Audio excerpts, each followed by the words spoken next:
মানুষের কিছু কিছু স্বপ্ন আসলে সব সময় পূরণ হয় না। যেমন আমার খুব শখের একটা স্বপ্ন ছিল যে আমি কবুতরের খোপটা অনেক বড় করব, কিন্তু আসলে দেখেন আজ থেকে প্রায় 2 বছর 2.5 বছর ধরে আমি কবুতর পালতেছি, শখ করেই পালতেছি।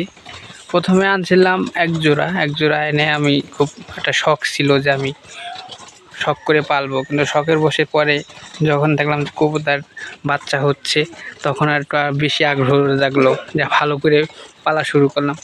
কিন্তু আসলে আমার কবুতরের খামারটা আসলে বড় হচ্ছে না।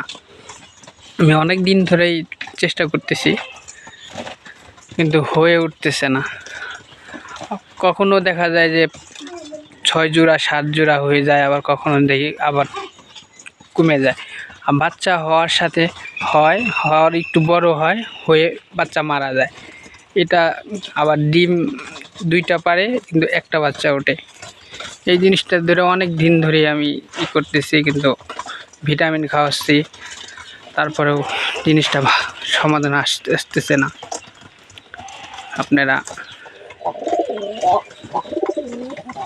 কিভাবে বড় হবে একটু কমেন্ট করে জানাবেন। ভালো থাকবেন। আল্লাহ হাফেজ।